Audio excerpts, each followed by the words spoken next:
Hello hello hello. नमस्कार दोस्तों, स्वागत है आपका हमारे यूट्यूब चैनल पे। हमारा एमपी टेट वर्ग 3 का सीडीपी की एमसीक्यू सीरीज चल रही है, जिसमें हमको 2000 प्लस क्वेश्चन को कवर करना है, पैडागॉजी और सीडीपी के। तो जिसमें से हमारा तीसरी क्लास है, जिसमें हमने लगभग 32 क्वेश्चन कवर कर लिए थे और 33वें क्वेश्चन से आज हमें कवर करना था। तो चलिए शुरू करते हैं हम अपना सेशन, जिसमें आगे के क्वेश्चनों को देखते हैं। तो आज का हमारा क्वेश्चन है कि निम्नलिखित में से कौन सा उदाहरण विद्यार्थियों को अधिगम के लिए अभिप्रेरित करने के लिए प्रभावशाली पद्धति है। क्वेश्चन कह रहा है कि विद्यार्थियों को अधिगम यानी लर्निंग सीखने के लिए अभिप्रेरित करने के लिए कौन सी प्रभावशाली पद्धति है। तो आइए इसके ऑप्शन देखते हैं। वे कार्य देना जो कि बहुत सरल है। ऑप्शन ए कहता है कि वे कार्य देना जो कि बहुत सरल है। ऑप्शन बी कहता है कि प्रतियोगिताओं के लिए बहुत से अवसर उत्पन्न करना। और ऑप्शन सी कहता है पाड़। पाड़ क्या होता है? पाड़ होता है स्कैप फोल्डिंग। पाड़ जो होता है स्कैप फोल्डिंग को हम क्या कहते हैं? पाड़ कहते हैं। पाड़ को स्कैप फोल्डिंग कहते हैं। स्कैप फोल्डिंग यानी बच्चे को सहायता, एक क्षणिक पुशअप देना, वो क्या कहलाता है? स्कैप फोल्डिंग यानी पाड़ कहलाता है। विशेषकर जब विद्यार्थी नया कौशल सीख रहे हो, जब कोई विद्यार्थी नया चीज़ अधिगम कर रहा हो, तब उसे पाड़ प्रोवाइड करना यानी स्कैप फोल्डिंग देना। और चौथा ऑप्शन कह रहा है कि सीखने से ज़्यादा कार्य पूर्ण होने पर बल देना। तो अभिप्रेरित करने के लिए, किसमें विद्यार्थियों को अधिगम के लिए प्रेरित करने के लिए क्या करना चाहिए? बच्चे को स्कैप फोल्डिंग यानी क्षणिक सहायता देना चाहिए। स्कैप फोल्डिंग यानी पार। तो इसका राइट आंसर क्या होगा? ऑप्शन नंबर सी।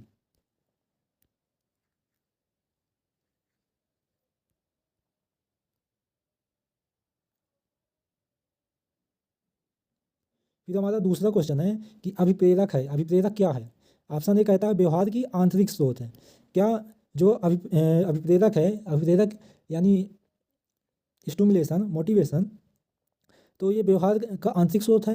ऑप्शन बी कहता है व्यवहार का बाह्य स्रोत है। ऑप्शन सी कहता है व्यवहार का वास्तविक स्रोत है, और या कि इनमें से कोई नहीं। तो जो अभिप्रेरक है, मोटिवेशन होता है, वो क्या होता है? इंट्रिंसिक होता है, आत्म, व्यक्ति के आत्म से निकलता है, व्यक्ति के अंदर से निकलता है। तो इसका सही आंसर क्या हो जाएगा? व्यवहार का आंतरिक स्रोत।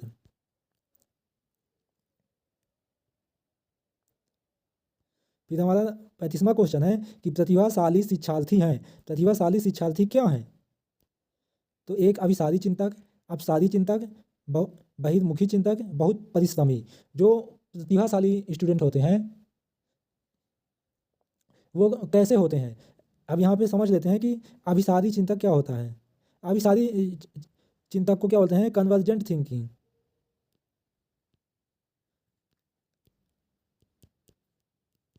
कन्वर्जेंट थिंकिंग, कन्वर्जेंट थिंकिंग में क्या होता है कि जैसे इसमें क्या होता है कि जैसे कोई विद्यार्थी से हम प्रश्न पूछते हैं, कन्वर्जेंट क्वेश्चन पूछते हैं, जिसका एक आंसर हो सकता है। जैसे हमने पूछा बच्चे से कि बच्चों बताओ मध्य प्रदेश की राजधानी क्या है, तो बच्चा बताएगा भोपाल।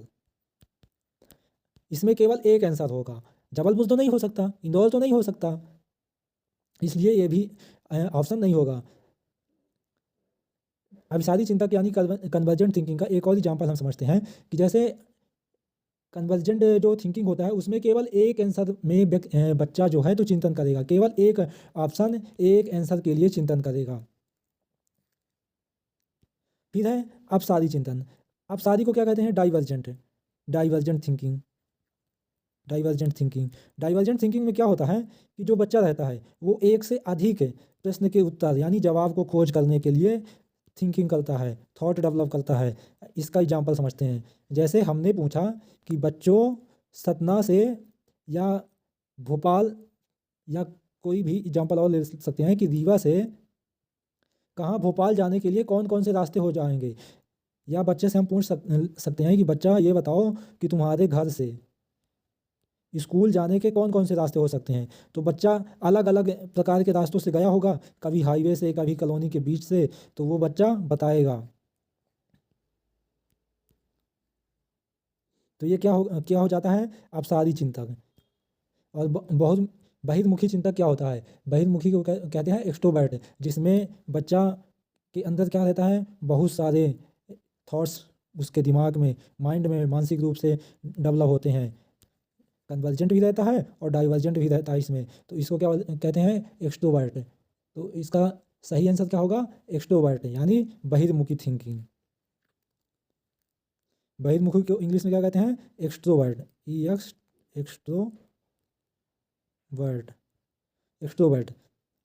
तो प्रतिभाशाली शिक्षार्थी कौन होते हैं? जो बहिर्मुखी थिंकिंग करते हैं। तो वो कौन होते हैं? प्रतिभाशाली विद्यार्थी।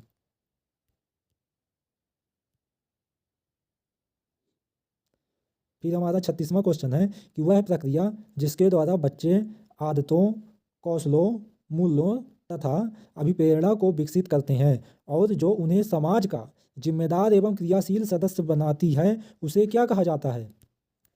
जो हमें इसमें बताना है कि वह कौन सी प्रक्रिया है जिसमें बच्चे की आदत, कौशल, मूल्य तथा अभिप्रेरणा को विकसित करने के लिए जो समाज में जिम्मेदार या क्रियाशील सदस्य बनाती है, उसे क्या कहते हैं? समाजीकरण, समावेशन, विभेदीकरण या मुख्य धारा से जुड़ना। जब कोई भी बच्चा अपने समाज से एक जुड़ता है या समाज के लिए क्रियाशील सदस्य बन जाता है, यानी एक्टिव मेंबर बन जाता है, तो उस प्रक्रिया को क्या कहा जाता है? समाजीकरण, यानी सोशलाइजेशन। सोशलाइजेशन, समाजीकरण। समाजीकरण जो है, तो ये सही आंसर होगा।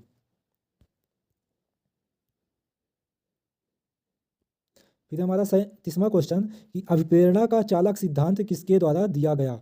ये फैक्चुअल क्वेश्चन है कि अभिप्रेरणा जो था, यानी मोटिवेशन, तो मोटिवेशन का सिद्धांत है, तो ये किसके द्वारा दिया गया था? तो ये क्वेश्चन एक बार रिपीट हो चुका है। हमने आपको बताया था कि मोटिवेशन जो है, तो अभिप्रेरणा का सिद्धांत किसने दिया था? अब्राहम मैस्लो ने दिया था। तो इसका सही आंसर हो जाएगा अब्राहम मैस्लो।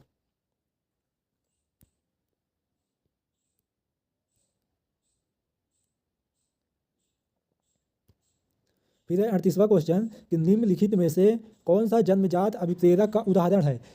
जन्मजात अभिप्रेरक यानी जो बच्चा जन्म से ही मोटिवेशन को प्राप्त करता है, जन्म से ही अभिप्रेरक को प्राप्त करता है, तो वो कौन सा उदाहरण है? तो इसमें तो देखिए, पुरस्कार। क्या कोई बच्चा जब जन्म से पैदा होता है तो क्या वो पुरस्कार लेकर के आता है? नहीं ना। तो इसमें तो पुरस्कार तो आंसर नहीं होगा। दंड। क्या कोई बच्चा छोटा रहता है तो उसे क्या दंड मिलता है? नहीं ना। तो दंड भी आंसर नहीं होगा। क्या छोटे बच्चे को हम प्रोत्साहन देते हैं? नहीं ना। लेकिन भूख है, जो छोटा बच्चा रहता है तो जब भूख लगती है तो वो क्या करने लगता है? क्राइंग, यानी रोने लगता है। क्या करने लगता है? रोने लगता है। तो ये जो बच्चे का जन्मजात अभिप्रेरक यानी मोटिवेशन है, तो ये क्या है? भूख है। तो इसका सही आंसर क्या हो जाएगा? भूख। ये हमारा मोटिवेशन के टॉपिक क्वेश्चन है जो हम देख रहे हैं। फिर है हमारा 29वां क्वेश्चन कि यदि बाह्य प्रेरणा समस्या के अंत की युक्ति है तो आंतरिक प्रेरणा क्या है? इसमें कह रहा है कि बाह्य प्रेरणा जैसे एक्सट्रिंसिक मोटिवेशन जो है, तो समस्या का अंत है। कोई भी अगर प्रॉब्लम है तो उसका एंड है जैसे। तो आंतरिक मोटिवेशन क्या है? एक शुरुआत है। ऑप्शन ए कह रहा है कि एक शुरुआत है। ऑप्शन बी कह रहा है कि अपने आप में एक अंत है। और ऑप्शन सी कह रहा है कि एक शुरुआत तथा एक अंत, उपरोक्त में से कोई नहीं। तो आंतरिक जो मोटिवेशन है, आंतरिक मोटिवेशन क्या है? अपने आप में एक अंत है।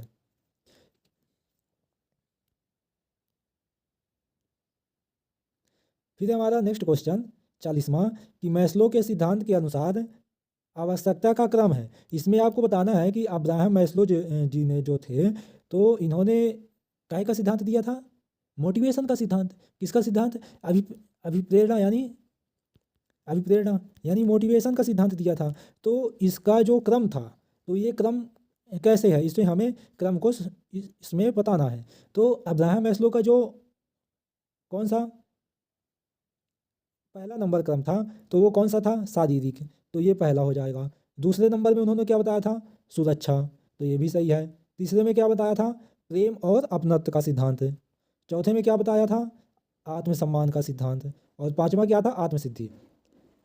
अब्राहम मैस्लो जी का जो क्रम था किसका? अभिप्रेरणा का सिद्धांत का, मोटिवेशन का। तो उसमें जो पहला बताया था, पहला क्रम बताया था, जब हम इसको ऐसे बनाते हैं, ट्रायंगल बनाते हैं, काहे के लिए? क्रम के लिए। 1 2 3 4 5। तो इसमें जो है 1 2 3 4 5। तो जो पहला पहला क्रम था, तो ये पहला क्रम काहे का था? शारीरिक का। दूसरा क्रम काहे का था? सुरक्षा का। तीसरा क्रम कौन सा था? प्रेम और अपनत्व का। चौथा कौन सा था? आत्मसम्मान का। और पांचवा था आत्मसिद्धि का। यानी व्यक्ति जब सभी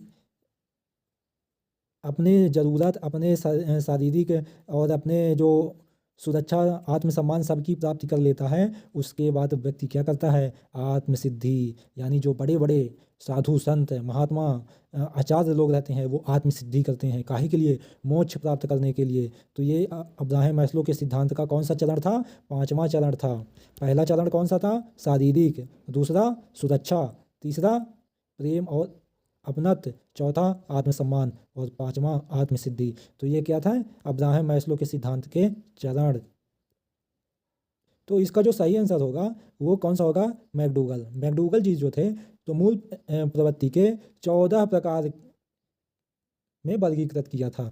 इसके प्रकार कौन कौन से हैं, जब हम थ्योरी की क्लास कराएंगे तो उसमें सारे प्रकार को बताएंगे आपको।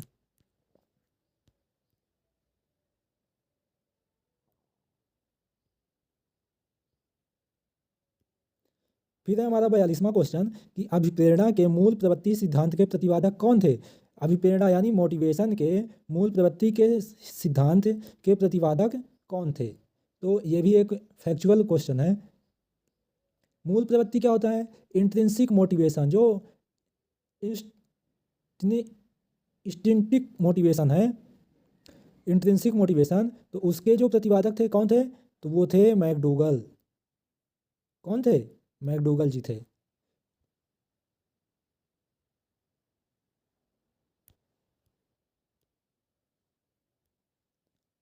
फिर है हमारा अभिप्रेरणा का परिणाम। 43वां क्वेश्चन कहता है कि अभिप्रेरणा का परिणाम है। अभिप्रेरणा का परिणाम क्या है? तो ऑप्शन देख लेते हैं। लक्ष्य केंद्रित व्यवहार, या अनिर्देशित व्यवहार, या उत्तेजनापूर्ण व्यवहार, या समस्या समाधान अभिवृत्ति। तो अभिप्रेरणा का जो परिणाम है वो क्या है? तो अभिप्रेरणा का परिणाम है लक्ष्य केंद्रित व्यवहार। जब हम मोटिवेशन में होते हैं तो लक्ष्य की प्राप्ति करते हैं। काहे की? लक्ष्य की प्राप्ति करते हैं। तो अभिप्रेरणा का जो परिणाम है तो लक्ष्य केंद्रित है। Option number A is the right answer.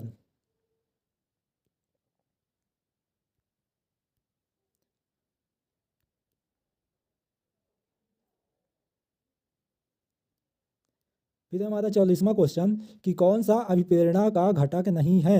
अभिप्रेरणा का घटक कौन कौन से नहीं है? तो कंपोनेंट ऑफ मोटिवेशन कौन सा नहीं है? तो आवश्यकता का सिद्धांत है, प्रोत्साहन है, फिर है रटंत स्मृति, इसको देखते हैं। अंतर्नोद, अंतर्नोद होता है कि आत्म अभिव्यक्ति को ही अंतर्नोद कहते हैं। पेडागोजी में जो हिंदी में लिखा रहता है वो बहुत टफ रहता है। आप कुछ टर्म जो है तो इंग्लिश में ही करिए। जैसे इसका रटंत स्मृति, इसमें क्या रहता है कि हम किसी चीज़ को रटते हैं, रिमेंबर करते हैं। तो ये अभिप्रेरणा का घटक नहीं है। अगर तो ऑप्शन नंबर जो है बी है, तो ये राइट आंसर। निगेटिव का भाई निगेटिव।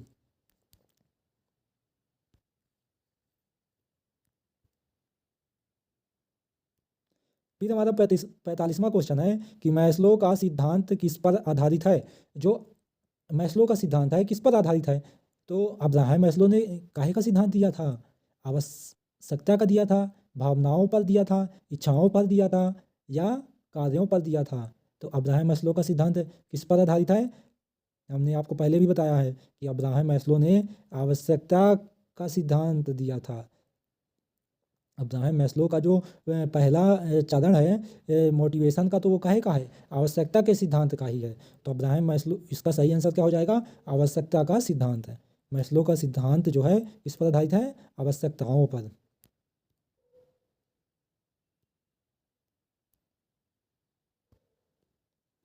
फिर है मूल प्रवृत्ति की एक प्रमुख विशेषता है जो पाई जाती है। मूल प्रवृत्ति की कौन सी विशेषता पाई जाती है? तो ऑप्शन देख लेते हैं। इसमें ऑप्शन के अकॉर्डिंग क्वेश्चन करेंगे।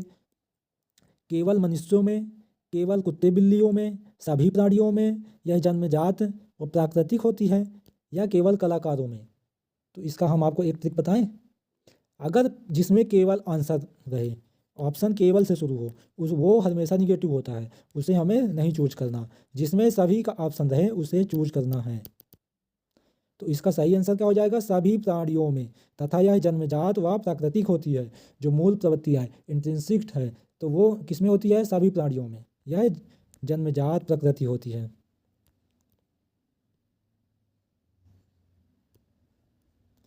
फिर है 47वां क्वेश्चन, कौन सा सामाजिक प्रेरक दूसरों को नियंत्रित करने और उन्हें प्रभावित करने की आवश्यकता द्वारा वर्णित है?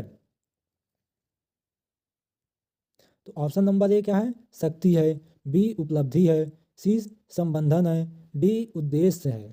तो इसका सही आंसर क्या हो जाएगा? संबंधन। संबंधन जो है तो वो सामाजिक प्रेरक व दूसरों को नियंत्रित करने और उन्हें प्रभावित करने की आवश्यकता द्वारा वर्णित किया जाता है।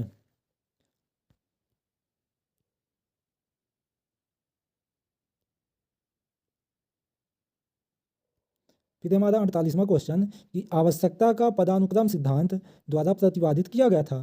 तो अभी आपको बताया आवश्यकता का सिद्धांत किसने दिया था? आवश्यकता का जो सिद्धांत है तो कौन दिए थे? मैस्लो ने दिया था। मैस्लो का सिद्धांत किस किस पर बेस्ड है? तो ये है मोटिवेशन, अभिप्रेरणा के सिद्धांत पर आधारित है। और अभिप्रेरणा के सिद्धांत में जो चरण है तो आवश्यकता का पदानुक्रम है। तो इसका सही आंसर क्या हो जाएगा? Option number B. फिर है हमारा दूसरा 49वां क्वेश्चन कि सम्मान और प्रतिष्ठा व्यक्ति के लिए अभिप्रेरणा की तरह कार्य करते हैं। ये अभिप्रेरक में से किस श्रेणी से संबंधित हैं? तो इसके ऑप्शन देख लेते हैं। व्यक्ति से संबंधित हैं क्या? नहीं। समाज से संबंधित है क्या? हाँ, हो सकता है, हमें नहीं पता, आप भी सोचो। शारीरिक या राजनैतिक, कौन सा ऑप्शन आपको लगता है सही है? तो इसका आंसर जो होगा सामाजिक। जो सम्मान और प्रतिष्ठा है तो ये व्यक्ति, सम्मान हमें कहाँ से प्राप्त करना है? किसके लिए प्रतिष्ठा प्राप्त करना है? समाज से ना प्रतिष्ठा प्राप्त होती है। तो हम किसके लिए प्रेरित रहते हैं? मोटिवेट रहते हैं, मोटिवेशन से काम करते हैं समाज से सम्मान प्राप्त करने के लिए। तो ये कौन सा ऑप्शन सही होगा? सामाजिक।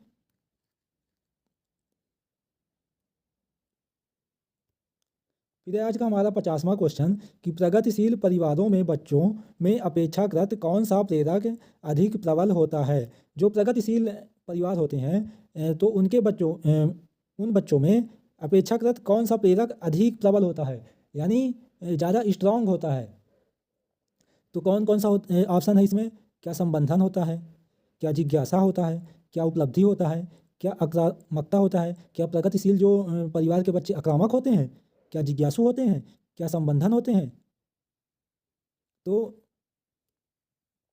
इसमें उनका कौन सा जो प्रेरक है तो कौन सा अधिक प्रबल होता है? तो इसका सही आंसर होगा उपलब्धि। वो उनमें उपलब्धि जो प्रेरक है वो अधिक प्रबल होता है, उनको सक्सेसफुल बनना होता है।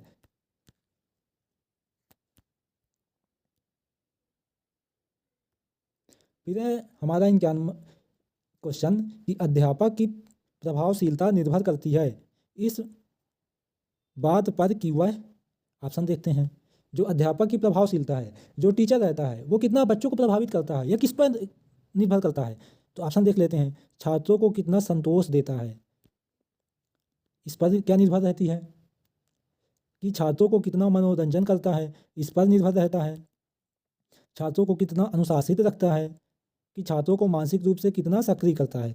तो जो टीचर का एक्टिवनेस है यानी प्रभावशीलता, टीचर जितना एक्टिवेट रहेगा बच्चों को उतना एक्टिव करेगा।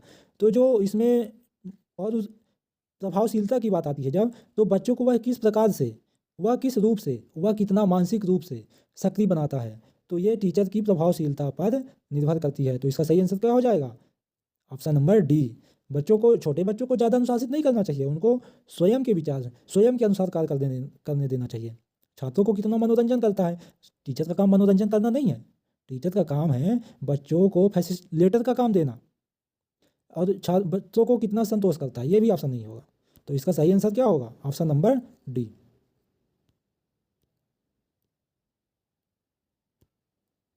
फिर है 52वां क्वेश्चन कि निम्नलिखित में से कौन सी प्रेरणा की विधि है? प्रेरणा की कौन सी विधि है? तो रुचि उत्पन्न करने की विधि, प्रेरणा जो है, मोटिवेशन है, तो उसमें से रुचि क्या उत्पन्न होती है? हाँ, बिल्कुल रुचि उत्पन्न होती है। प्रतियोगिता की भावना उत्पन्न करना, क्या मोटिवेशन मोटिवेशन से प्रतियोगिता कंपटीशन की भावना उत्पन्न होती है? हाँ, बिल्कुल होती है। प्रशंसा करना, क्या मोटिवेशन प्रशंसा करने से कोई मोटिवेटेड रहता है? ये मेथड है प्रेरणा देने की? बिल्कुल। तो इसका सही आंसर क्या हो जाएगा? Option number D.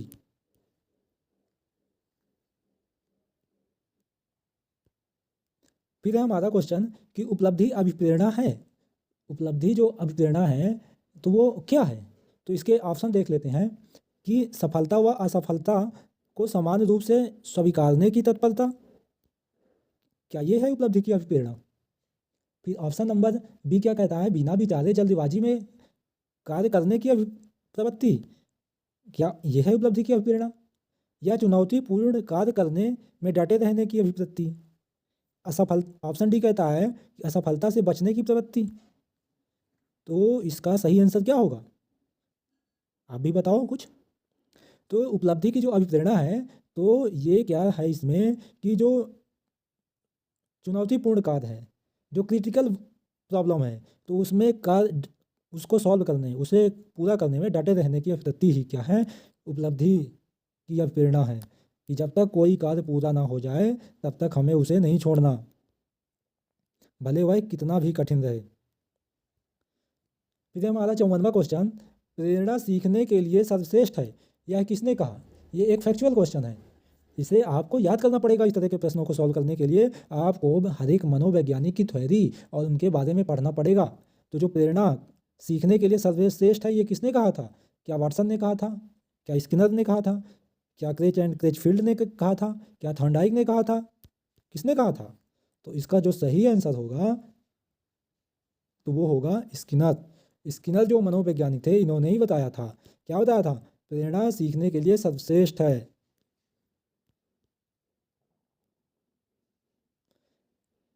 फिर है हमारा 55वां क्वेश्चन कि पुरस्कार और दंड का अनुचित प्रयोग अधिगम को बनाता है। जो दंड है और पुरस्कार है वो अधिगम यानी लर्निंग को क्या बनाता है? क्या प्रभावपूर्ण बनाता है, प्रभावहीन बनाता है, या अधिक उपयोगी बनाता है, या कुछ नहीं कह सकते।